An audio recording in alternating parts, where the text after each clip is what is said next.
ইয়াতেইতো কেনাটো লাগেগে আমি ভাবি থাকো যে এই মাংস যেনে তেনে এৰিলো এতিয়া মাছকণ নহলে জোলকণ নহলে নহয় প্ৰথমেতো আমি বৈষ্ণৱ মাৰ্গত মৎস্য এৰিব লাগে যে মৎস্যাদ সৰ্ব মাংসাদ তস্মাদ মৎস্যাদ বিবৰ্জিত মাছে সকলো জীৱৰ মাংস খায় আপোনাৰ হবে কি খায় কি নাখায় তাত আমাৰ কোৱাৰ তিল মান অধিকাৰ নাই কিন্তু এই মাৰ্গৰ সৈতে জড়িত হলে ভাওখন কিন্তু সুন্দৰকে জুৰিবই লাগিব আমি ভকতি শুদ্ধকে কৰা নাই কাৰণ আমিতো ভকত ন ঈশ্বৰটো ছজনহে ভকত নহয় জানো ভগৱন্ত কৃষ্ণৰ উদ্ধৱ বিদুৰ মৈত্য আৰু ৰামচন্দ্ৰৰ জাম্বৱন্ত বিভীষণ আৰু হনুমান ঐকান্তিক ভক্ত তেওঁলোকৰ সমান ভক্তি প্ৰাপ্ত কৰা আমি সম্ভৱেই নহয় কিন্তু আমি তেওঁলোকৰ জৰিয়তে ভাও জুৰিছো কিন্তু ভাও জুৰিলেও এনেকুৱাকে জুৰিব লাগে ভাওখন কেতিয়া চাই ভাল লাগে যেতিয়া আমি কওঁ কোনোবাই কৃষ্ণৰ চৰিত্ৰটো লৈছে হাইলাখ কৃষ্ণ যেন লাগিছে দেই কোনোবাই অসুৰৰ চৰিত্ৰটো লৈছে এইটোহে হাইলাখ অসুৰ যেন লাগিছে তেতিয়া আমি মনটোৱে সেই চৰিত্ৰটোক ৰূপায়ণ কৰিবলৈ তৃপ্তি পাওঁ গতিকে ঈশ্বৰৰ আগত আমি ভকতিৰ নামত এখন ভাও জুৰিছো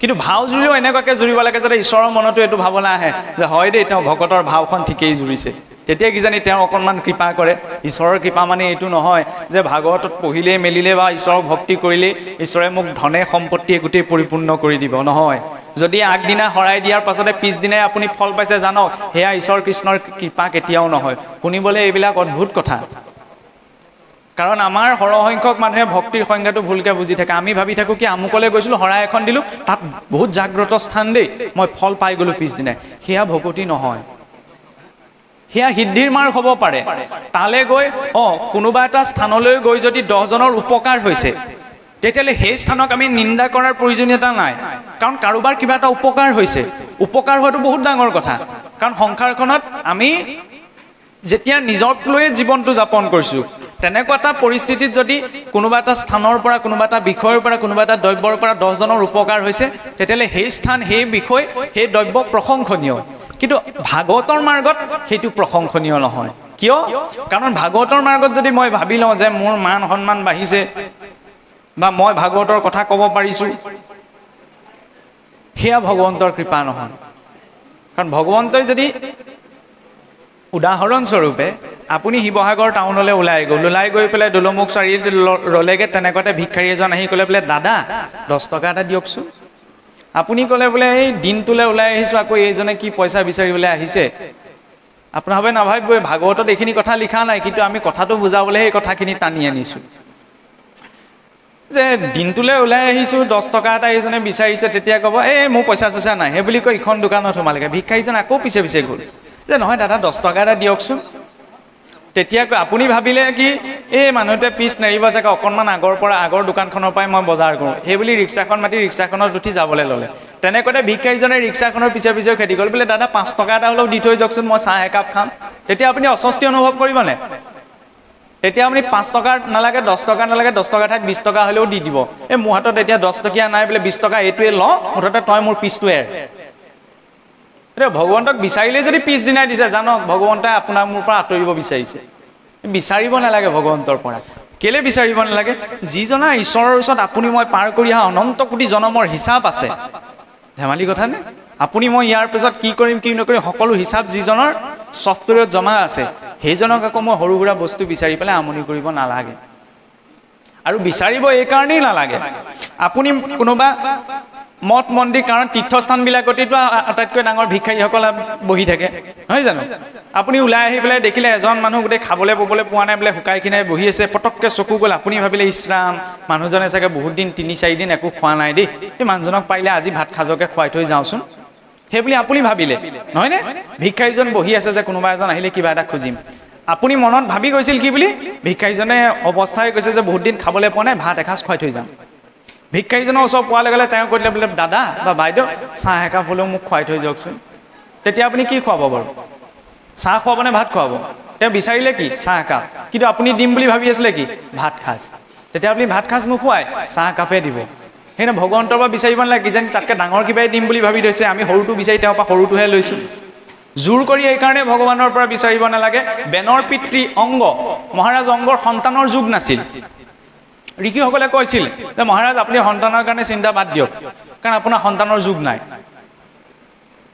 কিন্তু তথাপি মহাৰাজ অংগ ইমান পুত্ৰ স্নেহত বদ্ধ হৈছিল যে নহয় মোক পুত্ৰ হেন্তাত যেনে তেনে লাগে তেতিয়া ঋষিসকলে ক'লে এটা উপায় আছে আপুনি বাঁহ জেনুই যজ্ঞ কৰক তেতিয়া সেই যজ্ঞৰ ফলত আপোনাৰ ঈশ্বৰে কৃপা কৰিলে সন্তান হ'ব পাৰে। সন্তান জন্ম হ'ল, তাৰ স্বৰূপত বেন হ'ল। বেনৰ চৰিত্ৰটো আমি সকলোৱে জানো। দুৰ্দান্ত এটা, যদিও ৰজাৰ সৎকুলত জন্ম হৈছিল, দুৰ্দান্ত এটা অসুৰ স্বভাৱৰ। ভগৱন্তক বৰকে জোৰকে বিচাৰি থাকিলে ভগৱন্তই দিব, কিন্তু সময়ত এতিয়া বিপৰীতো হ'ব পাৰে। সেইকাৰণে জোৰকে বিচাৰিব নালাগে। ভক্ত আৰু অভক্তৰ, এতিয়া দ্বাদশতটো যিসকল লক্ষণ লিখিছে, কলিযুগত ভকত চিনি পোৱাটো বহুত ডাঙৰ কথা। আৰু আপুনি কলিযুগত কোনে কিমান ভকতি কৰিছে সেইটো বিচাৰ কৰিবলৈ যোৱাটো অশুদ্ধ। কাৰণ মোতকৈ বেছি জ্ঞানী পথত বহি থকা ভিক্ষাৰীজনো হ'ব পাৰে। মই ইয়াত কথা কৈ আছোঁ হয়, মোৰ মনত যদি কপটতা আছে, আপোনালোকেতো নাই দেখা, মোৰ ভিতৰতহে বহি আছে। সেইকাৰণে কলিযুগত ভকত আৰু অভকত এই দুজনৰ বা দুটি ব্যক্তিত্বটো চিনি পোৱাটো টান। প্ৰকৃত ভক্ত কোনজন?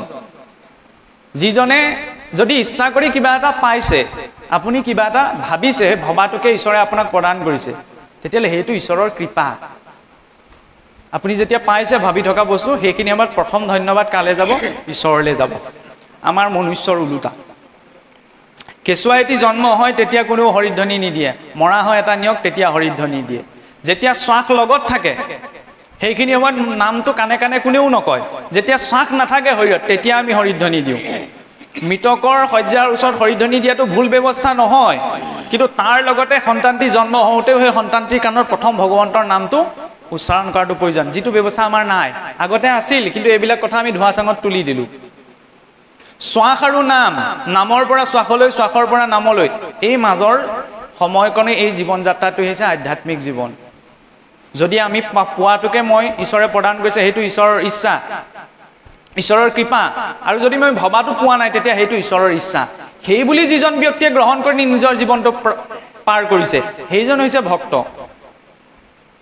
কিন্তু নিজৰ নোপোৱাৰ বাবে আনক যিজনে দায়ী কৰিছে, নহয় তোৰ কাৰণেই মই নাপালোঁ বা আমুকৰ কাৰণেই মই নাপালোঁ, আমুকে যদি আমুক নকৰিলেহেঁতেন তেতিয়াহ'লে মোৰ লগত এইটো নঘটিলেহেঁতেন, তেওঁ কাক? আনক দুখ দিছে। কিন্তু আমি জীৱনত যিমানেই ভালটো পাওঁ, যিমানেই বেয়াটো নাপাওঁ কিয়, সকলোৰে কাৰণ হৈছে আমাৰ নিজৰ কৰ্ম। সিয়া লাগিলে যিমান ভাল ৰূপত নাহক, যিমান বেয়া ৰূপত নাহক, কাৰণ কৰ্মৰ বন্ধনৰ পৰা স্বয়ং দৈৱকী মাতৃও বাচিব পৰা নাই। তাকেইতো দেখুৱাইছে। 14 বছৰৰ পাছত যেতিয়া ভগৱন্তই মুক্ত কৰিবলৈ গৈ, তেতিয়া দৈৱকী মাতৃয়ে সুধিলে যে তুমি ইমান সময় লগালা যে, আজি 14 বছৰ, ইমান বছৰ আগতো তুমি আহিব পাৰিলাহেঁতেন। সেইফালে গোকুলত তুমি লীলা কৰি অঘবকত হেনুক বধি আছা, কিন্তু কংসৰ বন্ধনত যে তোমাৰ আচল পিতৃ মাতৃ বন্দী হৈ আছে, তুমি আমাক উদ্ধাৰ কৰিবলৈ আজি 14 বছৰ সময় লগালানে? বোলে মাতৃ মই কি কৰিম, তুমিওতো পূৰ্ব জন্মত এজন পুত্ৰক মাতৃ স্নেহৰ পৰা 14 বছৰৰ কালে বঞ্চিত কৰিছিলা, কৈকেয়ী আছিল। সেইবাবে তুমিও এই জন্মত তাক প্ৰাপ্ত কৰিব। সিমানখিনিলৈ আমাক দেখুৱাইছে যাতে আমি বুজো নিজৰ কৰ্মৰ ফলটো আমি কেতিয়াও আঁতৰিব নোৱাৰোঁ।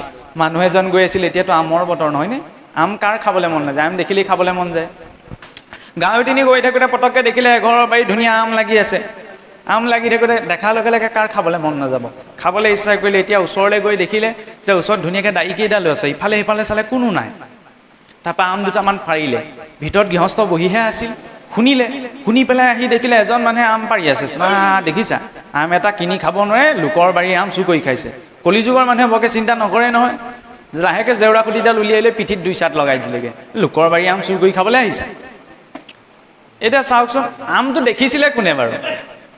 মানুহজনে দেখিছিলে, কিন্তু মানুহজনৰ কিহে দেখিছিলে? নাকে দেখিছিলে নে মুখে দেখিছিলে নে চকু দেখিছিলে? চকুৱে দেখিছিলে নহয়নে? দেখিলে চকুৱে, আৰু খাবলৈ ইচ্ছা কৰিলে কোনে? চকুৱেতো ইচ্ছা কৰিব নোৱাৰে, মনটোৱে নহয়নে? মনটো হ'লে দুটামান এটা খাব পৰাহেঁতেন, মনে ইচ্ছাহে কৰিলে, মনটোতো নিজে যাব নোৱাৰে। গ'ল কিহেৰে? ভৰিকেইটাই নহয়নে? ভৰিকেইটাই গ'ল, হ'ল ভৰিয়েতো পাৰিব নোৱাৰে। পাৰিলে কিহে? হাতেৰে।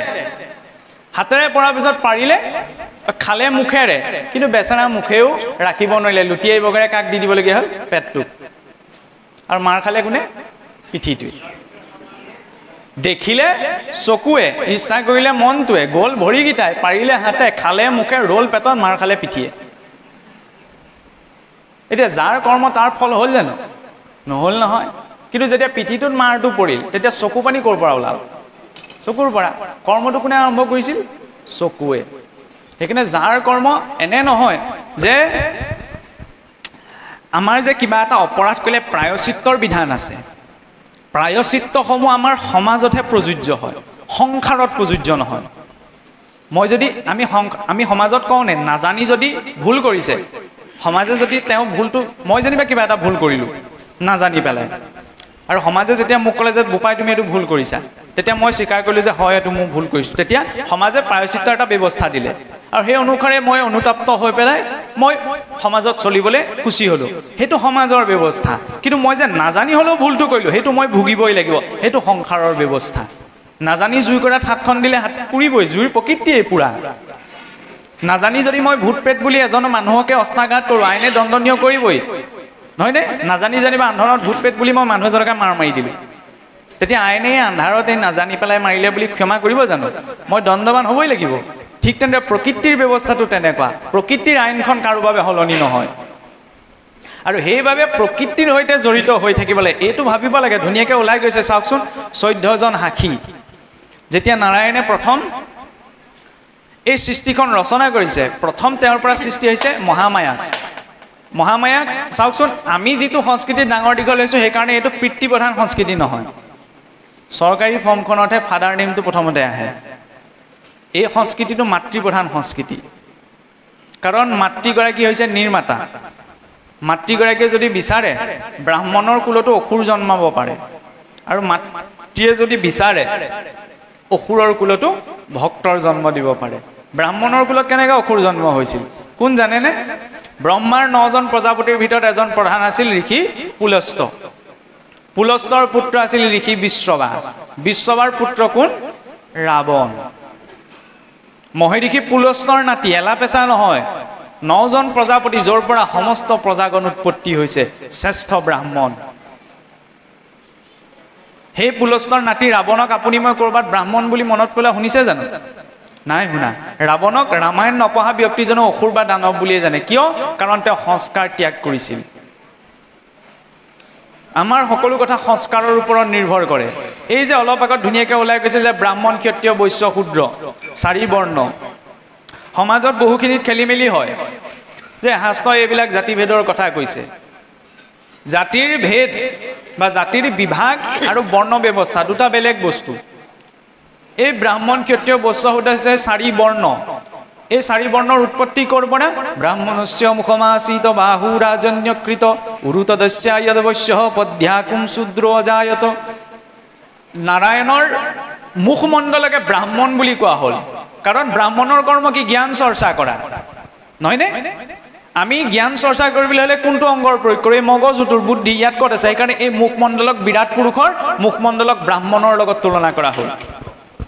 বাহু ৰাজন্যাকৃত, বাহু ৰাজন্য অৰ্থাৎ ক্ষত্ৰিয়ৰ লগত তুলনা কৰা হ'ল, কাৰণ কিবা এটা ৰক্ষণ কৰিবলৈ হ'লে আমি নিজ বাহুৰ নিজৰ হস্তৰ প্ৰয়োগ কৰোঁ, নহয়নে? পদ্যা উৰু তদস্য ইয়দ বৈশ্য, এই উৰু অংশক বৈশ্য কোৱা হ'ল, কাৰণ এই উৰু অংশই এই শৰীৰটো ধৰণৰ ভাৰ ধৰি আছে। পদ্যাকুম শূদ্ৰ অজায়ত, চৰণৰ পৰা শূদ্ৰৰ উৎপত্তি, চৰণ অংশ শূদ্ৰ বুলি কোৱা হ'ল। শূদ্ৰ মানে নিজ জাতি এটা নহয়, যদিও কোৱা হৈছে, অলপ আগত এটা কথা ওলাই গৈছে, সেইকাৰণে অকণমান খেলি মেলি আহিব পাৰে যে কলিত শূদ্ৰহে প্ৰধান। শূদ্ৰ বুলি কাক কোৱা হৈছে?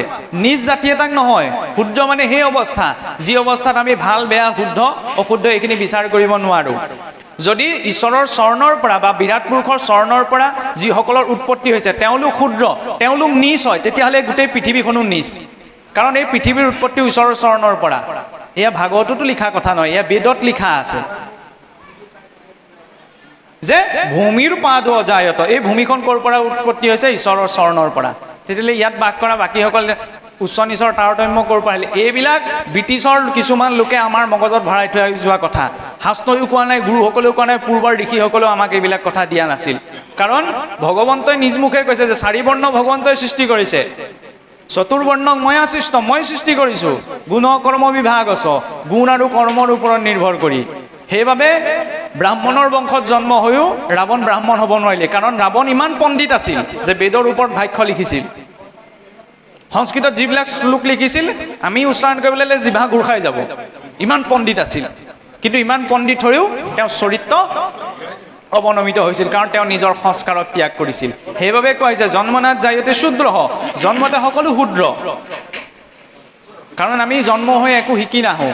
সংস্কাৰাত দ্বিজ উচ্চতে, সংস্কাৰী হ'লে তেওঁ দ্বিজ হয়। মনুষ্যৰ দুটি জনম আছে, প্ৰথম মাতৃগৰ্ভৰ পৰা, দ্বিতীয়তে যেতিয়া সেই মনুষ্য গুৰুমুখী হয়। সেইকাৰণে আমাৰ আধ্যাত্মিক প্ৰক্ৰিয়াটোত প্ৰথম প্ৰয়োজনীয় বস্তু হৈছে গুৰুমুখী হোৱা ব্যৱস্থা।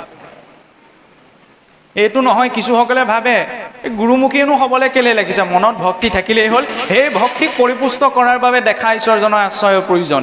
কাৰণ আমাৰ বুদ্ধি ইমান স্বতঃস্ফূৰ্ত নহয় যে প্ৰত্যক্ষ ৰূপত আমি ঈশ্বৰক প্ৰাপ্ত কৰিম। সেইকাৰণে দেখা ঈশ্বৰস্বৰূপ গুৰুজনৰ আশ্ৰয়ৰ জৰিয়তেহে আগবঢ়াটো প্ৰয়োজনীয়। ল'ৰা ছোৱালী যিমানেই চোকা নহওক, যেতিয়ালৈকে অথৰাইজ স্কুল কলেজ এখনৰ চাৰ্টিফিকেট এখন নাপায়, তেতিয়া সেই শিক্ষা সকলোৱে গ্ৰহণ কৰিব জানো? কোনেওতো গ্ৰহণ নকৰে। মই যদি নিজকে কৈ চাওঁ, মই BSc পাছ MSc পাছ, মুখে কৈ থাকিলে কি হ'ল, মোৰ হাতত যদি চাৰ্টিফিকেটখন নাথাকে, আৰু সেই চাৰ্টিফিকেটখনো অথৰাইজ অৰ্গেনাইজেশ্যন এটাই দিব লাগিব, নহয়নে? ঠিক তেনেদৰে আধ্যাত্মিক মাৰ্গতো অথৰাইজ অৰ্গেনাইজেশ্যন হৈছে এই গুৰুজন। আৰু সেই গুৰু হ'বলৈ হ'লেও তেওঁ শাস্ত্ৰ অনুৱৰ্তী এটা গুৰু পৰম্পৰা থাকিব লাগিব, সেইটো প্ৰধান লক্ষণ। দ্বিতীয়তে তেওঁ শাস্ত্ৰ অনুৱৰ্তী জীৱন যাপন কৰিব লাগিব। শাস্ত্ৰ অনুৱৰ্তী গুৰু পৰম্পৰা কিয়?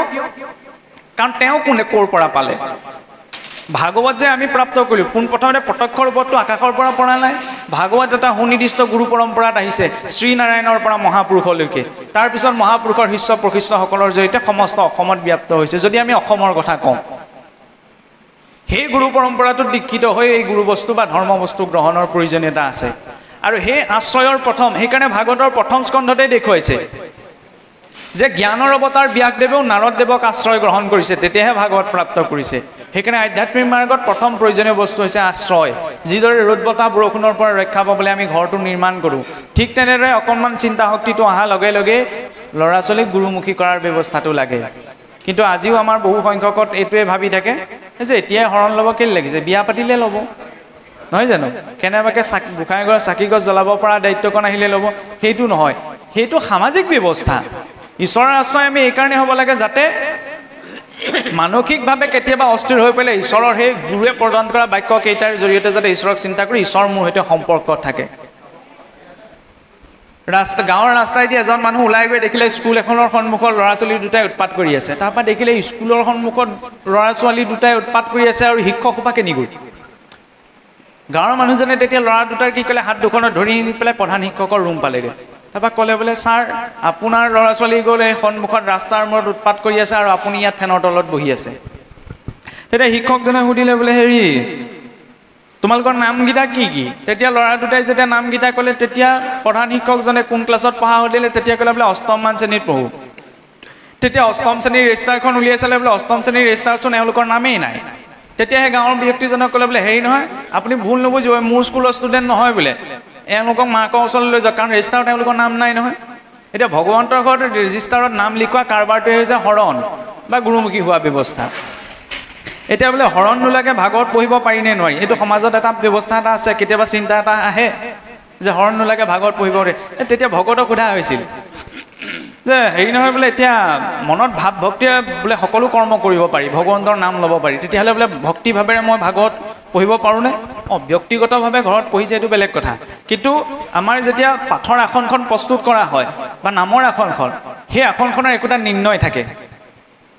সেই আসনখনৰ নিৰ্ণয়টো জনা অধিকৃত ব্যক্তিজনে সেই আসনখনত বহাৰ প্ৰয়োজন। তেতিয়া ভকতে ক'লে বোলে, প্ৰধান শিক্ষকে নাম নথকাৰ কাৰণে যেতিয়া ল'ৰা ছোৱালীৰ দায়িত্ব নল'লে, তেতিয়া ভকতেনো আকৌ বেলেগ এজনৰ দায়িত্ব কেনেকৈ ল'ব পাৰিব, যাক ভগৱন্তৰ ৰেজিষ্টাৰত নামেই লিখোৱা নাই। সেইবাবে এটা নিৰ্দিষ্ট পদ্ধতিৰে আগবঢ়াটো প্ৰয়োজন। কাৰণ গাখীৰত যেতিয়ালৈকে মথন কৰি এটা সুনিৰ্দিষ্ট পদ্ধতিৰে বিচৰা নাযায়, তেতিয়ালৈকে গাখীৰত কোনেও ঘিউ দেখুৱাই দিব নোৱাৰে। কিন্তু গাখীৰতে ঘিউ থাকে। গোৱাইজনীৰ পৰা খীৰাই না গাখীৰকণক যদি কোনোবাই কয় ইয়াত ঘিউ ক'ত আছে চাওঁ বোলে, দেখা পাবনে? কাৰণ বহুতে কয় ভগৱান ভগৱান ইমান কৈ আছে, ক'ত আছে ভগৱান চাওঁ। ভগৱানক দেখিবলৈ যিটো পদ্ধতিৰ অৱলম্বন কৰিব লাগে, সেই পদ্ধতিটো বৰ্তাই ৰখাৰ সামৰ্থ্যকণ মোৰ আছেনে নাই, সেইটো মই বিচাৰ কৰি চাব লাগিব। কাৰণ যেতিয়ালৈকে সঠিক পদ্ধতিৰে চোৱা নাযায়, তেতিয়ালৈকে আমি গাখীৰতো ঘিউ বিচাৰি নাপাওঁ। তেতিয়া অনুপৰমাণুৰ পৰা বিৰাটলৈকে ব্যাপ্ত হৈ থকা ঈশ্বৰক কেনেকৈ বিচাৰি পাম? সেইকাৰণে শুদ্ধ পদ্ধতিটো লাগে। শুদ্ধ পদ্ধতিটো কি? আধ্যাত্মিক প্ৰক্ৰিয়া। বোলে ইমান ঈশ্বৰৰ নাম লৈ থকা আছে, মৰাৰ পাছত যদি গম পাওঁ বোলে ঈশ্বৰ কৃষ্ণ নাই, তেতিয়াহ'লে কেনেকুৱা হ'ব? আমি এতিয়া ইমান ধুনীয়াকৈ চাওকচোন, ৰাইজে ইমান কষ্টে মষ্টে অনুষ্ঠানটো পাতিছে, ভাগৱত বহুত দিনৰ পৰা পঢ়ি আজি এতিয়া সামৰণিৰ অনুষ্ঠান পালেহি, মৰাৰ পাছত যদি আপুনি মই গম পাওঁ বোলে কৃষ্ণ বোলে একোৱেই নাই, তেতিয়াহ'লে কি হ'ব বাৰু? তেতিয়াহ'লে আমি লাভত আছোঁ, বহুত লাভত আছোঁ। ভক্তসকল বহুত টঙৰ, খুচুৰা পইচা আশা নকৰে, গোটেই বেংকটোৱেই লাগে। এইটো লোভ নহয়, এইটো বৃহৎ আশা। কেনেদৰে? কাৰণ আনে কি বুলি কয়, প্ৰভু মোক ধন দিয়া, যগ দিয়া, মান দিয়া, তপ দিয়া, ল'ৰা ছোৱালী নাই, ল'ৰা ছোৱালী দিয়া, আমুক দিয়া, তামুক দিয়া। ভকতে কি কয়, প্ৰভু মোক এইবোৰ একো নালাগে, তোমাকহে লাগে। যেতিয়া সমস্ত ঐশ্বৰীয়া সমগ্ৰস্ব বীৰস্ব য়স্য সেৱা জ্ঞান বৈৰাগ্য যা শৈব চন্নম ভগ ঐতিংগন। ঐশ্বৰ্য প্ৰেম কৰোণা জ্ঞান বৈৰাগ্য যিজনত পূৰ্ণৰূপত বিদ্যমান হৈ আছে, সেইজন যেতিয়া মোৰ লগত থাকিব, তেতিয়া এইখিনিৰ কাৰণে কেলৈ চেষ্টা কৰিব লাগিছে? MLA যদি মোৰ সৈতে চিনাকি, DC-জন যদি আপোনাৰ চিনাকি, ভাল সম্পৰ্কটো ভাল, চলা ফিৰা কৰিবলৈ বকে টেনশ্যন ল'ব নালাগে। এতিয়া এইজন হৈছে সমস্ত জগতৰ অখিল ব্ৰহ্মাণ্ড নায়ক, তেওঁৰ সৈতে যদি সম্পৰ্কটো ভাল হয়, বকে কষ্ট কৰিব নালাগে। সেইকাৰণে ভকতসকল টেঙৰ। আৰু মৰাৰ পাছত যদি আমি কেনেবাকৈ গমো পাওঁ যে ভগৱান নাই, তেতিয়াও আমি কেনেকৈ লাভত আছোঁ?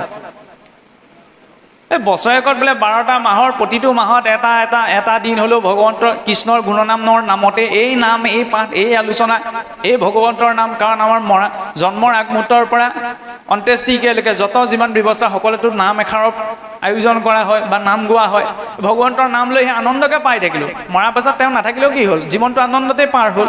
কিন্তু যিজনে এতিয়াও এইটো চিন্তা কৰিব পৰা নাই যে ঈশ্বৰ বোলা কিবা এটা আছে, মৰাৰ পাছত যদি গম পাবলৈ হয় যে ঈশ্বৰ বোলা কিবা এটা আছে, এনেই মই নাইকৈ ভাবি থাকিলোঁ, সেইজনৰ গতিটো তেতিয়াহ'লে কি হ'ব? কাৰণ এইখন সংসাৰ আপোনাৰ মোৰ বুদ্ধিতটো চলি থকা নাই।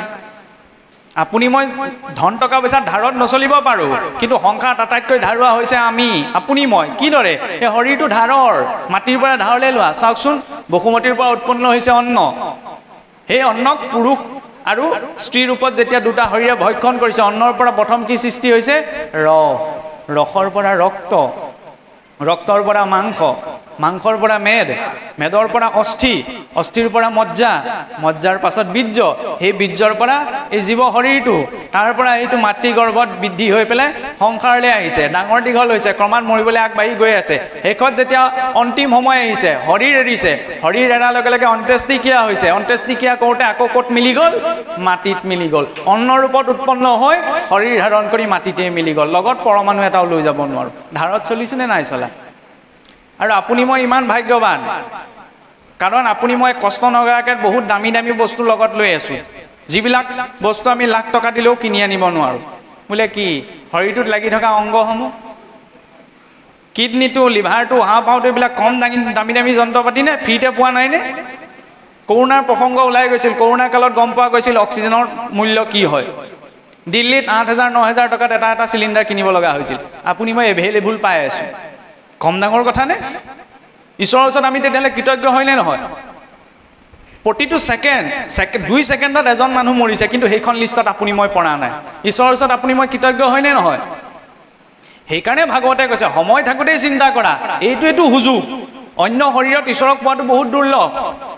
গজেন্দ্ৰইচোন গজ শৰীৰতো পাইছিল, গজেন্দ্ৰৰ পূৰ্বজন্মৰ পুণ্য আছিল, অভিশাপক্ৰমেহে তেওঁ গজ শৰীৰ পাইছিল। সেইকাৰণে তেওঁ সেই শৰীৰতো ঈশ্বৰক চিন্তি যেনে তেনে গতি পাইছিল। কিন্তু আমাৰ ইমান পুণ্য নাই, সেইকাৰণে বেয়া মাতটো কাকো শিকাব নালাগে, কিন্তু ৰাম নাম ল'বলৈ শিকাব লাগে। সেইটোৱেতো আটাইতকৈ, চাবচোন নহয় জানো? কেঁচুৱা এটা যেতিয়া নতুনকৈ মাত ফুটিবলৈ আৰম্ভ কৰে, গাঁৱে কোনোবা এজনে গৈ বেয়া মাত এটাহে শিকায়গৈ। আৰু তেওঁ বেয়া উদ্দেশ্যত নিশিকায়, কাৰণ সৰু ল'ৰা ছোৱালীৰ মুখত আপোনাৰ অকণমান তেনেকুৱা এটা শব্দ শুনিবলৈ ভাল লাগে, সেইকাৰণেহে শিকায়। কিন্তু আমি কাৰ উদ্দেশ্যে শিকাইছোঁ? পিছত যদি সেই সন্তানটোৱে ডাঙৰ হৈ পেলাই বেয়া মাত এটা মাতিবলৈ আমি কওঁনে, বোপাই বেয়া মাত নামাতিবা, আমি মাত নুফুটোতেই কি শিকাইছিলোঁ? চাওকচোন, এফালে মাতৃগৰাকীৰ ইমান শক্তি থাকে যে দিতিয়ে যেতিয়া বিচাৰিছিল, তেওঁতো ব্ৰাহ্মণৰ দুহিতা আছিল, প্ৰজাপতি দক্ষৰ দুহিতা, দিতি নহয়নে? আৰু তেওঁ হিৰণ্যাক্ষৰ হিৰণ্যকশিপুৰ পিতৃ কোন আছিল? আপোনাৰ ঋষি কাশ্যপ। তেওঁলোকে অভিশাপ পাইছিল অসুৰ কুল প্ৰাপ্ত কৰিবলৈ, সেইটো বেলেগ কথা। কিন্তু তাৰ লগতে অসুৰ কুল প্ৰাপ্ত কৰিবলৈ অভিশাপে পাইছিল, অসুৰৰ বংশত জন্ম হোৱাও দেখুৱাব পাৰিলেহেঁতেন। এতিয়া ব্ৰাহ্মণৰ বীৰ্যত সৃষ্টি হোৱা কেলৈ দেখুৱাইছে? ঋষি কাশ্যপ তপনিষ্ঠ এজন সিদ্ধ পুৰুষ, তেওঁৰ শুদ্ধ সাত্বিক বীৰ্যতো 2টা অসুৰ সৃষ্টি হৈছে। কিয়? কাৰণ অযুগ্ম বেলা, সন্ধ্যা বেলা, যিখিনি সময় ঈশ্বৰ চিন্তাৰ সময়, সম্যক সাধ্যায়তে ইতি সন্ধ্যা, সম্যক ধাৰণাৰ সময়কণি হৈছে সন্ধ্যা। চাবচোন, দাউকেও বোলে ডাকো ডাকো বুলি চিঞৰে, মাধৱ পুৰুষে লিখি থৈ গৈছে। মাধৱ পুৰুষৰ ক্ষেত্ৰততো আটাইতকৈ ডাঙৰ কথা, গোটেই সংসাৰখনত নাজানো বুলি কোৱা মানুহ এজনে আছে, সেইজন হৈছে মাধৱ পুৰুষ। আমি অকণমান হ'লেও জানো, সেইকাৰণে কৈ আছোঁ। কিন্তু মাধৱ পুৰুষে কি তেওঁ একোৱেই নাজানে? নাজানো আবাহনে, নাজানো বিসৰ্জন, পূজা মণ্ডপ কিঞ্চিতো তেওঁ নাজানে। সেয়া হৈছে অহংকাৰ শূন্য স্থিতি ভক্তি মাৰ্গটো সেই স্থিতিটো আমি প্ৰাপ্ত কৰিব লাগিব কিন্তু সেই স্থিতিটো প্ৰাপ্ত কৰিবলৈ কাৰণ আমাৰ একোটো নাই যিটো শৰীৰ লৈ আছো হেতে ধাৰত চলি থাকে তেতিয়া নিজৰ বুলি বাকি থাকিল কি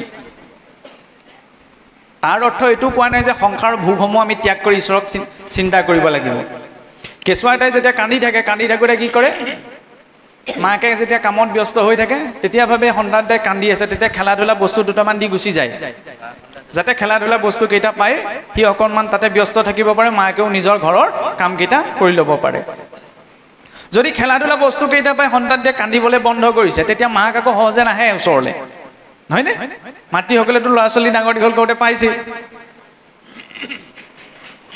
খেলা ধূলা বস্তু কেইটা দিয়াৰ পাছতো যদি সন্তানটোৱে আকৌ মা বুলি কান্দে তেতিয়া মাকে 10টা কাম বাদ দি হ'লেও আইও মোৰ সোণটোৱে কান্দিছে বুলি কোচত তুলি লয়হি আমাৰো ভাৱনা ঈশ্বৰৰ প্ৰতি তেনেকুৱা হ'ব লাগে ভোগ কৰিবলৈ যিখিনি বস্তু দিছে এইখিনিৰ কাৰণে সাংঘাতিক চেষ্টা কৰিব নালাগে কুকুৰ মেকুৰীয়ে যিখিনি কৰি আছে আমিও ভোগৰ নামত সেই একেখিনিয়ে কৰি আছোঁ খালি সিহঁতি অকণমান সকলোকে দেখাই পেলাই য'তে ত'তে কয় আমি যেনিবা অকণমান ষ্টেণ্ডাৰ্ড ফৰ্মত কৰোঁ পাৰ্থক্য সিমানকণি নহয় জানো তেতিয়াহ'লে মনুষ্য হিচাপত চাবলৈ গ'লে অন্য জীৱ আৰু আমাৰ মাজত একো পাৰ্থক্য নাই কিন্তু এই ভোগৰ মাজত থাকিও খেলা ধূলা বস্তুখিনি পায়ো যিজনে ঈশ্বৰক চিন্তা কৰিব সেইজন হৈছে প্ৰকৃত ভক্ত তেওঁ গতি পাব তেওঁ লং পেণ্ট পিন্ধা হাফ পেণ্ট পিন্ধা যি পিন্ধা নহওক কিয় ভক্ত হ'বলৈ হ'লে সেই শুদ্ধ ভাৱনাটো লাগে আৰু যিজনে এই ভোগসমূহকে একদম বুকুচাত বান্ধি ধৰিছে নহয় যিমান যি হ'লেও মোক এইখিনি লাগিবই সেইজনে গতি নাপায় আতি বিষয়ত আশকতিকো হৈল যাৰ কৃষ্ণক পাইবা ৰাখা নিবৰ তিল তাল কৃষ্ণক পোৱা মানে বাঁহী বজাই থকা সুন্দৰ পুৰুষ এজনক পোৱা নহয় কৃষ্ণ মানে কি পূৰ্ণ আনন্দ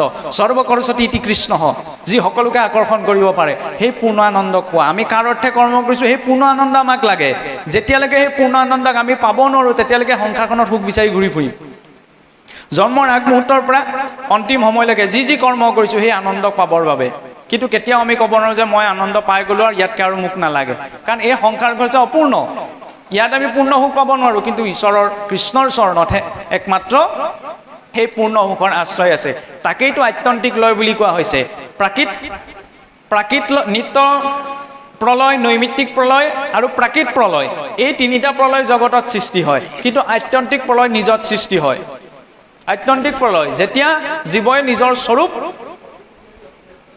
নিজেই গ্ৰহণ কৰি সেই পূৰ্ণ আনন্দ অভিমুখী জীৱন যাপন কৰে তেতিয়া উপাধিযুক্ত এই শৰীৰটোৰ উপাধিযুক্ত এই অৱয়ৱৰ সংজ্ঞা সেইখিনিতে নষ্ট হয় আৰু তেতিয়া এটাই পৰিচয় বৰ্তি থাকে সেইটো হৈছে মই চিৰন্তন জীৱাত্মা জ্ঞান মাৰ্গত কি বুলি অনুভৱ কৰিব লাগে মই আত্মা কিন্তু ভক্তি মাৰ্গত কেৱল আত্মা বুলি চিন্তন কৰাৰ কথাই কোৱা নহয় কি বুলি কৈছে মই কিহৰ আত্মা ঈশ্বৰৰ দাস ৰূপী আত্মা মানে ভকত মানে ঈশ্বৰৰ চৰণৰ সেৱক চাবলৈ গ'লে চাকৰ আৰু চাকৰি বৰ বিশেষ পাৰ্থক্য নাই হস্যইকাৰ ডালেহে অকণমান সন্মানটো বৰ্তাই ৰাখে নহয়নে আৰু চাকৰ শব্দটো বেয়া শব্দ নহয় চাকৰ মানে কি কাৰোবাৰ সেৱামূলক কৰ্মত প্ৰবৃত্ত হৈ থকা সেইকাৰণে মহাপুৰুষেতো নিজক চাকৰ বুলি কৈছে কম ডাঙৰ কথা কৃষ্ণৰ কিংকৰটো যেনিবা অকণমান সুন্দৰ শুনিবলৈ শুৱলা লগা শব্দ এতিয়া চাকৰ শব্দটো আমি প্ৰকৃততে চাকৰ কাৰ চাকৰ চাওকচোন আমি যে সনাতন ধৰ্ম বুলি চিঞৰ-বাখৰ কিছুমান লোকে কৰি থাকে দেখিছেনে সনাতন ধৰ্ম কি সনাতন ধৰ্ম বুলি ক'বলৈ হ'লে সনাতন কিবা এটা আমাৰ হাতত থাকিব লাগিব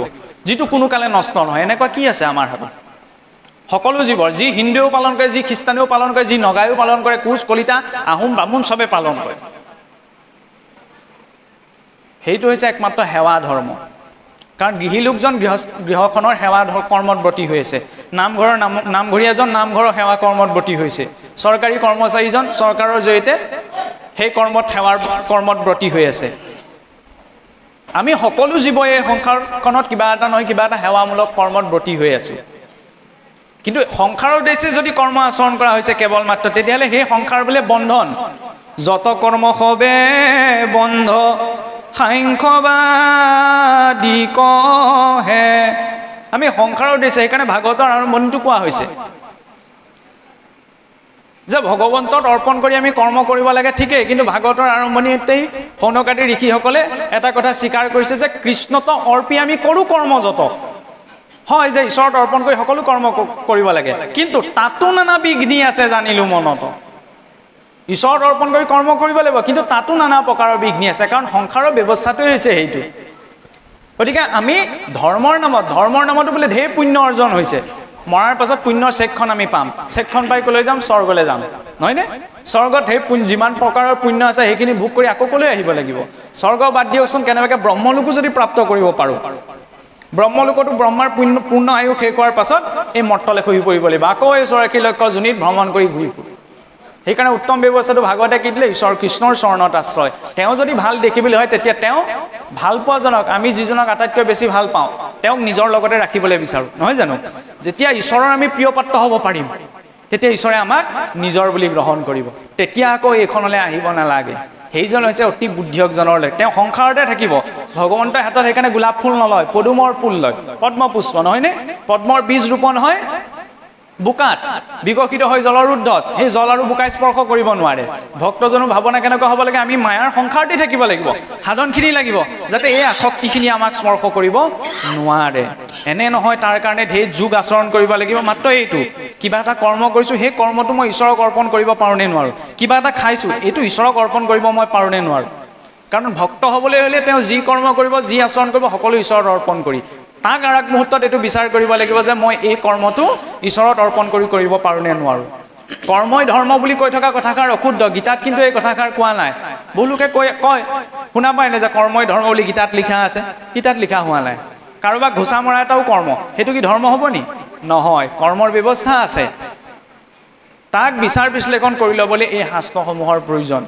আৰু যাই কি নহওক পৰৱৰ্তী সময়ত আকৌ অকণমান আমি এই সম্পৰ্কত আগবাঢ়ি যাম এতিয়া অকণমান পাঠো আগবাঢ়ক আমাৰ শ্ৰদ্ধাৰ শইকীয়া প্ৰভুজনাও উপস্থিত হৈছে গতিকে তেখেতেও পৰৱৰ্তী পৰ্যায়ত এই সম্পৰ্কত আগবঢ়াব সাধ্য অনুসাৰে আমি আগবঢ়োৱা হৈছে পাছত যিমানকণ পাৰোঁ লৈ যাবলৈ চেষ্টা কৰিম কৃষ্ণ